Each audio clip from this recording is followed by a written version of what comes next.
Hello everyone, welcome to my channel. Students, today I have brought for you questions of common errors asked in bank PO examinations.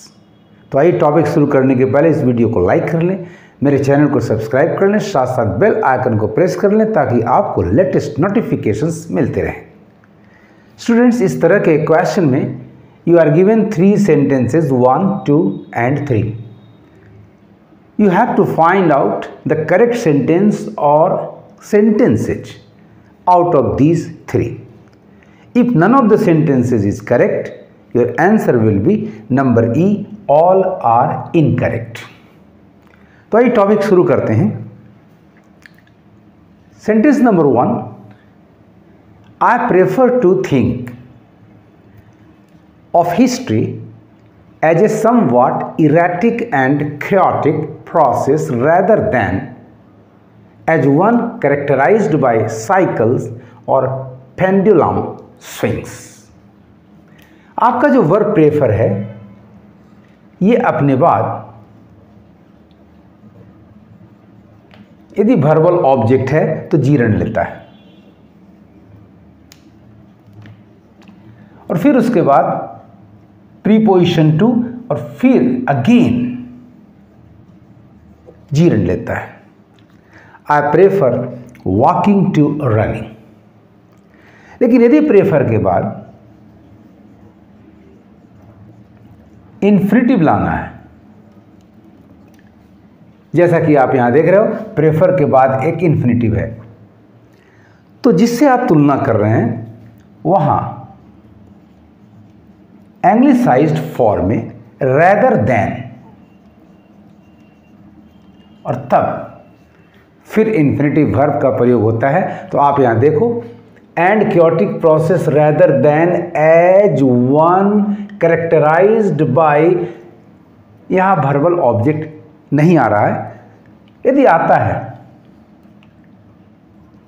तो फिर main verb one etcetera की जरूरत पड़ती है, यानी rather than के साथ ही हम प्रेफर के का प्रयोग इन्फिनिटिव वर्ब के साथ कर सकते हैं। तो उस हिसाब से देखें तो I prefer to think of history as a somewhat erratic and chaotic process rather than as one characterised by cycles और पेंडुलम स्विंग्स। ये सेंटेंस आपका बिल्कुल करेक्ट जा रहा है। Sentence number 2, a question worth to ask. Worth is a preposition. Worth आपका एक preposition है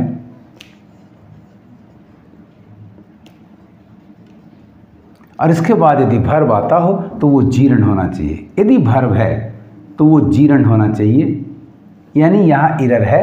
यहां टू आस्क की जगह हमें आस्किंग होना चाहिए था। टू आस्क की जगह आस्किंग होना चाहिए था, तो फिर हमारा ये करेक्ट हो जाता।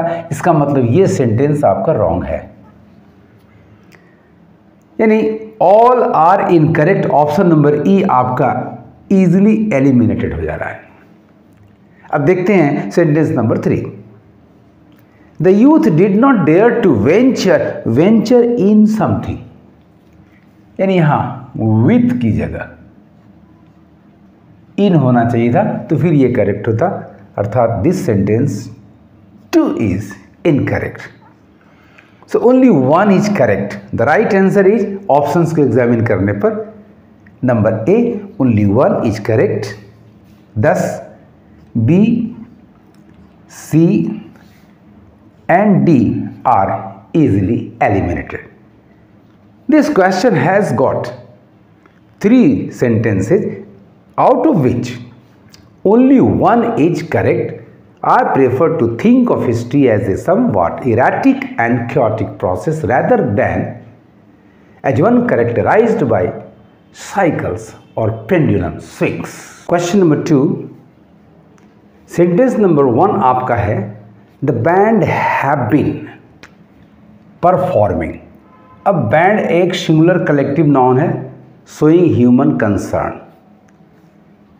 एंड परफॉर्मिंग आपका एक बॉडी के रूप में हो रहा है कलेक्टिवली। इसका मतलब है ये एक singular collective noun as a singular number noun के रूप में एक्ट करना, not as a plural one. So आपका ये हैव एग्रीमेंट नहीं कर रहा, यानी आपका सेंटेंस नंबर 1 इनकरेक्ट है। हैव के जगह यदि हैज होता तो फिर ये बिल्कुल करेक्ट हो जाता। So the band have been performing at many cause-oriented concerts to encourage people to come forward and lend their support to the noble cause. Have की जगह हैज कर दे तो ये करेक्ट होता, इसका मतलब ये इनकरेक्ट है। Number 2, a young sales manager who is about to resign his job. Resign आपको उस चीज से अलग करता है, and for separation there must be the preposition from. अब यहां देखो आप कि resign के बाद his job सीधे आ गया है, यानी यहां resign के बाद हमें preposition from की आवश्यकता है for the sentence being correct. इसका मतलब it means sentence number 2 is also incorrect. Correct sentence आपका होता a young sales manager who is about to resign from his job despite his success in the organization. Let us examine sentence number 3. After my interview by the selection panel, correct, I was waiting for a response, but they did not revert back. याद रखो आप, जिस verb में री जुड़ा हुआ, return, revert, वो कभी एडवर्ब बैक नहीं लेता, क्योंकि उसमें बैक इनबिल्ट है। इसका मतलब इसकी आवश्यकता नहीं है। तो सेंटेंस करेक्ट होता यदि बैक एडवर्ब का प्रयोग नहीं किया गया होता। It means sentence number 3 is also incorrect. आपका आंसर हो गया आराम से number E. All these sentences, all the 3 sentences are thus incorrect. Number A, B, C and D are easily eliminated. Sentences 1, 2 and 3 all are incorrect. 1 को correct करने के लिए have के जगह हैज, 2 को करेक्ट करने के लिए रिजाइन के बाद फ्रॉम प्रीपोजिशन, और 3 को करेक्ट करने के लिए रिवर्ट के बाद बैक एडवर्ब को रिमूव करना होगा। How easy it is to find out the common error, to find out the incorrect sentences or correct sentences, provided you have a very good knowledge of English grammar. आइए अगले सवाल में आते हैं। Let us come to question number 3. Sentence number 1, further trials have subject trials plural, have correct. Added weight, add करते हैं तो motion towards की स्थिति है, नॉट इफेक्ट या प्रेशर का सेंस होता है, एंड मोशन टुवार्ड्स के लिए करेक्ट प्रीपोजिशन टू होता है। सो आपका सेंटेंस नंबर 1 में एक एरर है, ऑन के जगह पर प्रीपोजिशन टू की जरूरत है। Further trials have added weight to these findings and an expert panel concluded that there was no evidence to recommend beta carotene supplement for the general population and a strong evidence to recommend that smokers avoid it. So sentence number 1 is incorrect. Sentence number 2, product planners in the production units work. Planners आपका subject है, कहाँ तो इन भी correct आपका है, क्या करते हैं तो work. Subject plural, main verb number 1 in the general sense, present indefinite. Intimately with program managers, intimately attachment दिखा रहा है, कंपनी दिखा रहा है, यानी एडवर्ब इंटीमेटली के साथ साथ प्रीपोजिशन विद का यूज भी करेक्ट है।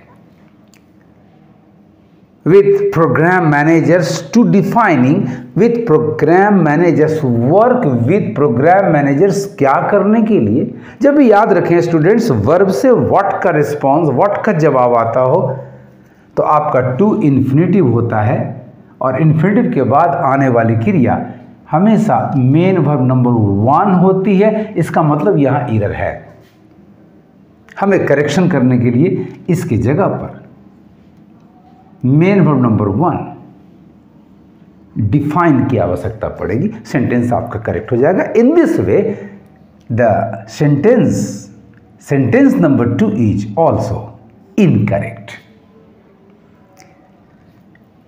Product planners in the production units worked intimately with program managers to define in place of to defining, because here to is the infinitive followed by main verb number 1. So defining must be replaced by its base form define.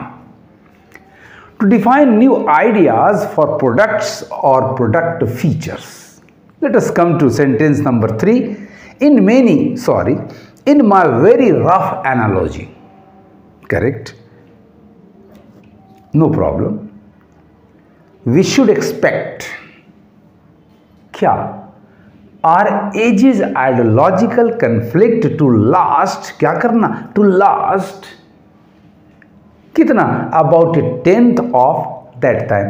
कहीं कोई problem नहीं है, यानी sentence number 3 is absolutely correct.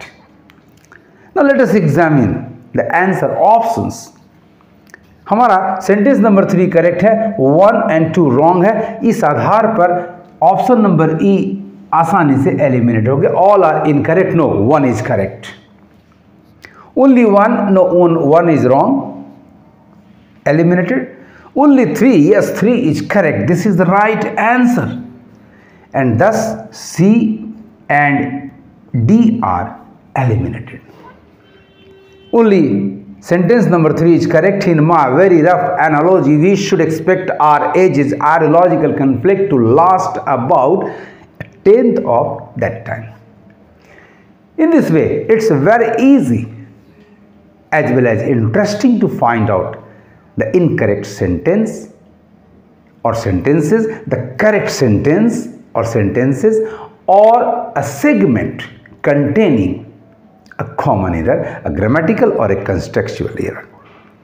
आपको मेरा ये video कैसा लगा कमेंट करेंगे और ज़्यादा से ज़्यादा शेयर करेंगे। Thank you for watching my video.